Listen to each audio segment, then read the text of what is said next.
Hi, I'm Jazz and I'm an alcoholic and I'm codependent. I work a 12-step program and I seek health. I am a seeker and a traveler. This is a more difficult part of my journey, part of my past, and it's my past. I had the dream to get married and have kids and the destination. So I used to believe in the destination years ago, and I arrived at that destination and it wasn't what it was cracked out to be. And this is my first marriage. So I'm in this marriage, and it wasn't, basically two young people-pleasing people got together. And if we're both people-pleasing, then we're both leaving each other. We're leaving ourselves. So now we have two people that are abandoning themselves for the other person. So speaking for myself is I did everything they wanted to do and vice versa. And what happened was, as time went on, we both became who we were in the relationship, and then conflict started because now we're not people pleasing anymore. Now we're being who we are.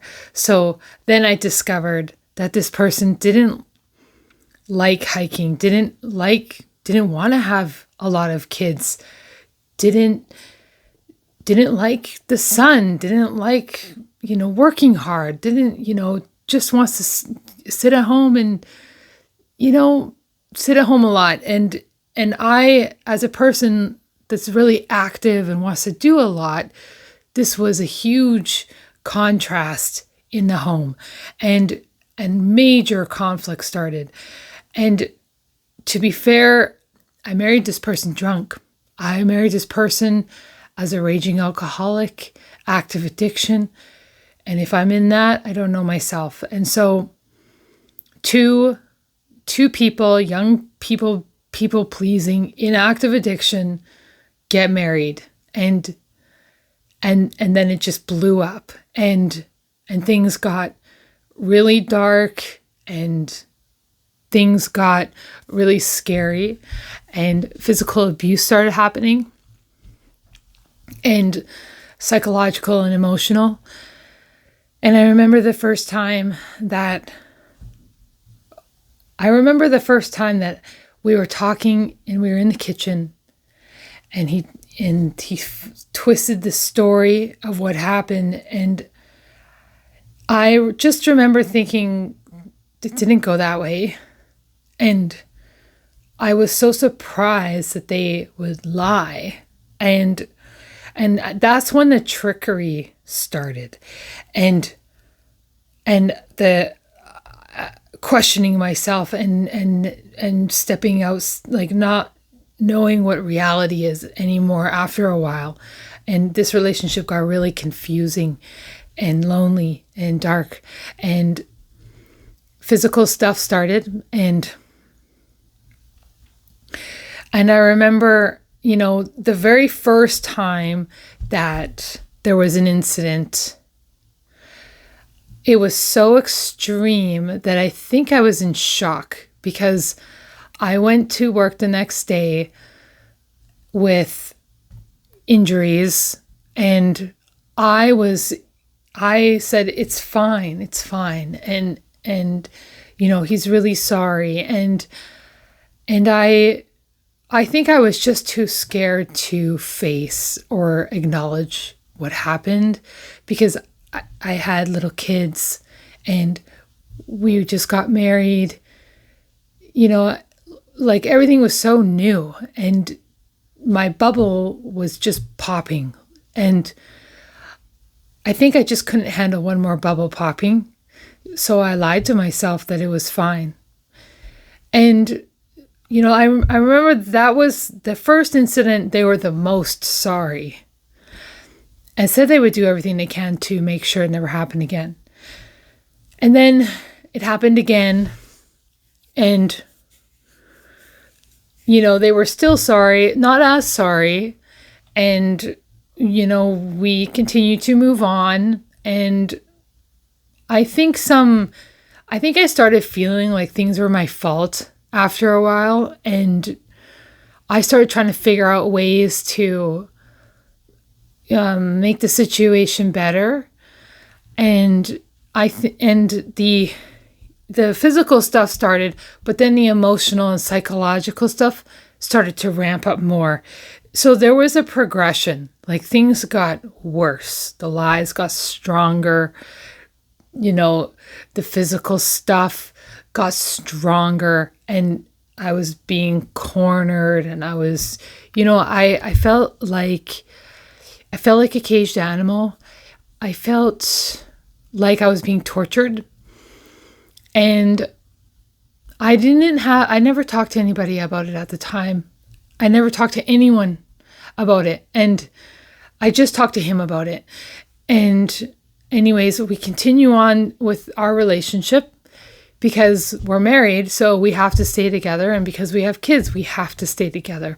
So I thought I had to stay in these situations. And so I did. And I think I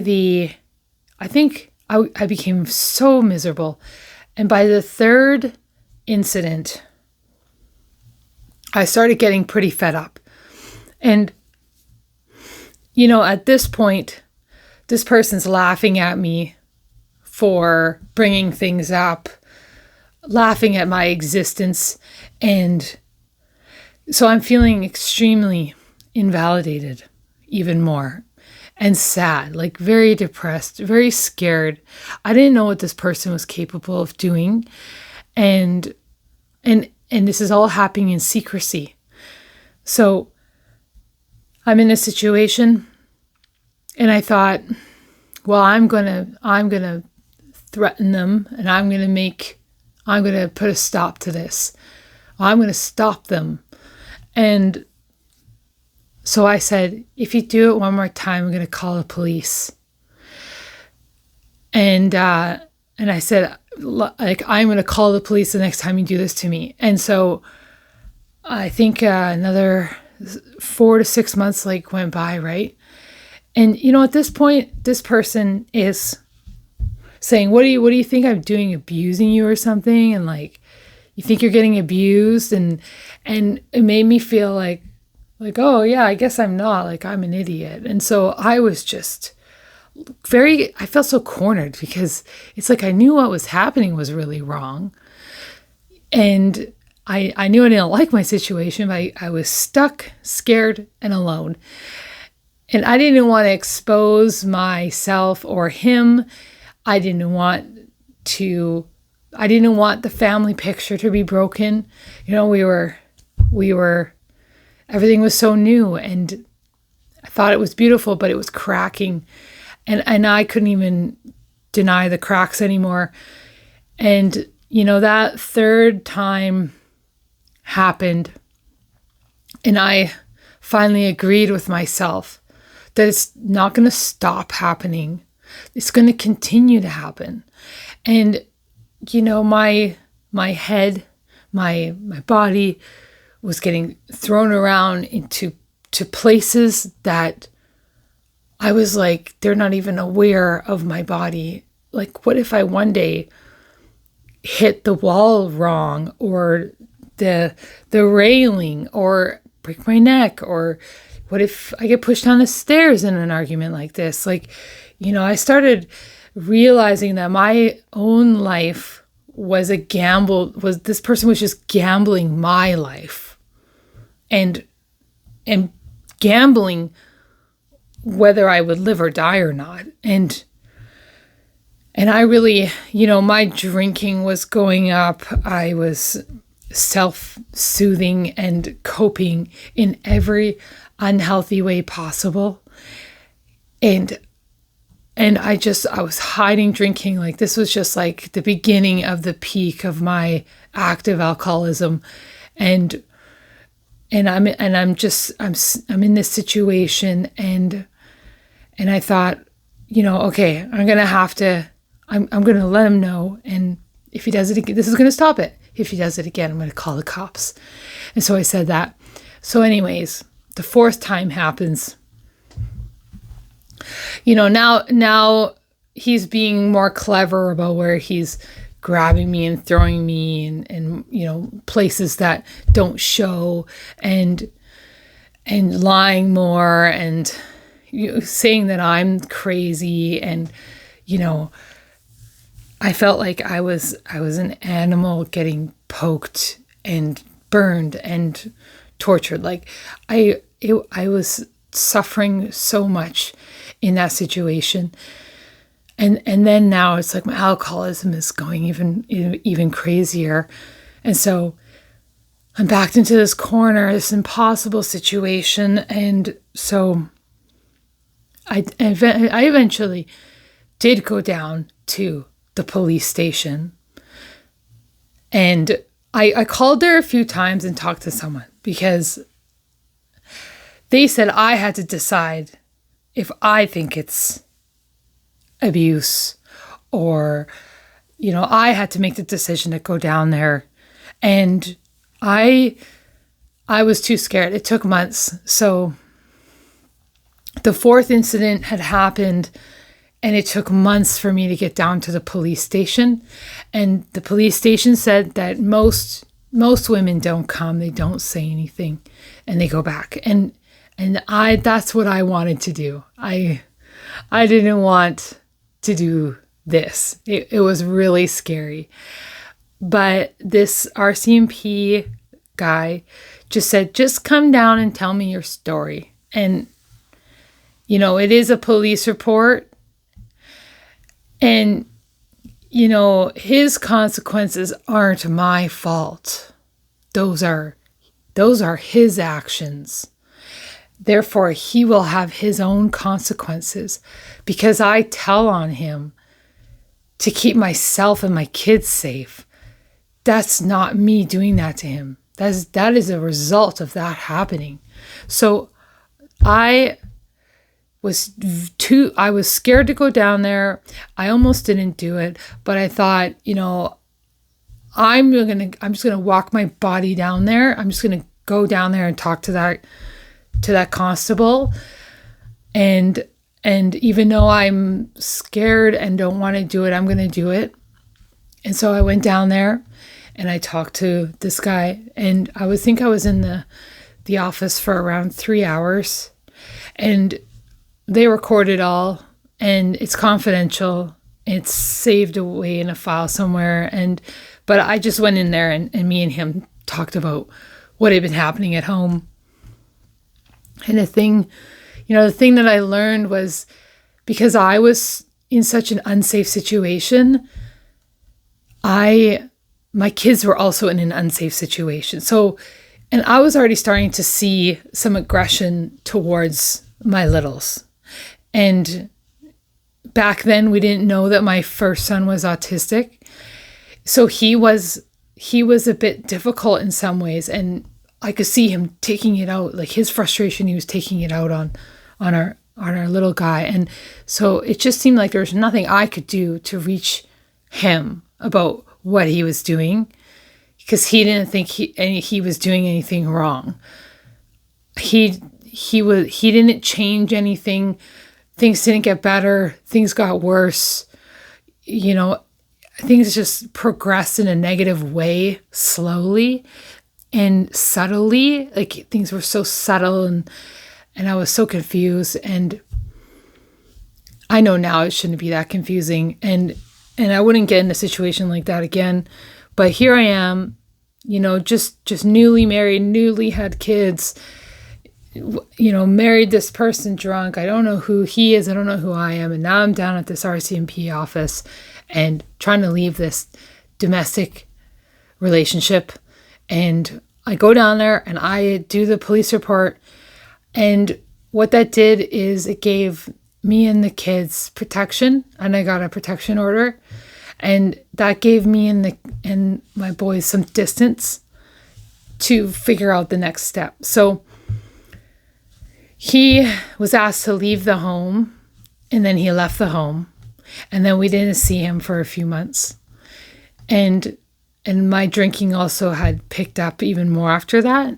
I think just from everything caving in, and I was very traumatized, and a lot of devastation, a lot of loss, and I guess I felt like everything was my fault as well. So this thing happened, and I did the report. They went and said, okay, there's going to be some time apart for you guys. And, they let him know, and they came up with their own charges. So I just went and said my story, but the charges, the police officer is the one that decides what the charges are going to be. He never got convicted, and that's probably a good thing now that I think about it, or as time has gone by. But what happened was, because I made a police report, I got access to a lot of therapy and free therapy, and that is really huge for having gone down there and made that stand for me and my boys. And I don't even know how I got myself down there at that time. I did it without believing I was doing the right thing for me. But when I look back, that was the right thing for me to do. And I followed through with what I had said. And it took time, but I had really vowed, like, once I had started deciding, okay, like, if he does this one more time, then I'm really done. Then I really know, and it really was a matter of time before I was going to hit my head wrong. And I really didn't want to go out that way. So I was scared. And I left this situation. That was, the beginning of the end of that domestic relationship. And I'm glad I went down to the RCMP and I did that, because it's not my fault that he's doing that to me. It's my fault if I stay and let him continue to do that to me. And so then I go upstairs. I go to my parents, and I'm saying that he's moving out. And I had not seen him after this, but I basically created more distance. So my father became third party emailer, interactor, everything to do with the children between us. And, I have not had a text or a phone call since, and I've kept it that way. I've really reinforced that space, that boundary, to keep that distance, to keep myself safe. And not that I think anyone's coming today, but I needed that for me. Like, I needed that for me to move on.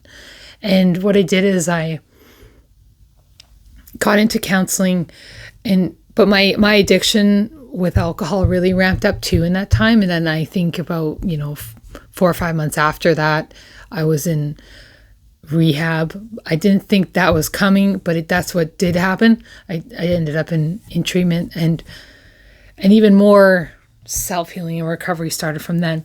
But I came from this really bad situation, and it was awful, but there's a lot of space between us, and now there's a lot of time between us. And I don't tell my kids what happened. If it comes up one day when they're adults, I might share that. I have not whiffed a bad word about their father to them. And because I'm not interested in making my kids feel less than or bad about themselves, they're always going to love their parent no matter what. And I think it would devastate them to know something so awful about their parent. And we're all human, and we make mistakes. But in my situation, I did the really hard thing and it was scary, but it was worth it. And I moved through it, and I'm a stronger, healthier, better person now from leaving that situation. But I had made sort of a decision and a timeline and a boundary to get out of it. And then I stuck to my plan. And I always talked to people about it. I had emotional support, and I went through with it. And, that's how I left that really bad relationship. And then I went and got right into another one right after that. So, I have a bit of shame for having had 2 back-to-back unhealthy relationships involving children. And now I am even farther away from that, where the only way I'm not going to get into those situations again is to become a healthier me. When I am healthy, I will attract healthy. And I've learned that through my 12-step programs. And it's been a long and busy and hard road, but the pain does end, and it is ending, and I am growing. And so all these mistakes I've made in dire situations, and even not dire situations, but all these mistakes, I choose to learn from them. I choose to take the good out of it, and I keep the good, and I keep moving forward. So, but it took my decision to do that in that dark time. And that is sometimes the scariest thing to do, is to just make a decision for me because I think so and want to. But I'm a lot better at doing that today. So yeah, it's possible. And, I did all my court stuff after that with him, through family court. And yeah, it's actually the only time I've actually seen him is in family court. They're on the other side of the room though. But I have a third party person that goes between us every time there's a kid transfer. And I do believe that one day it's not always going to be like that. But for now, for now, that's the way it is. And that's what works. And I don't really need to change that right now. It's an extra security. It's an extra comfort. And I think one day it could be lifted, but I'm not strong enough for that yet. I'm not ready to open that door. And things are working just fine the way they are. So, that was, my kids don't even know that I know their dad. So, and I always remind them that your dad loves you, and I say good things about them. And I never burden my children with that thing that happened to us or happened to me.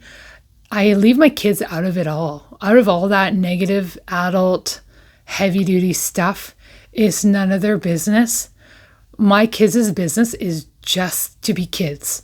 It's just to be kids and love their parents, because they have their own relationship with him and they have their own relationship with me.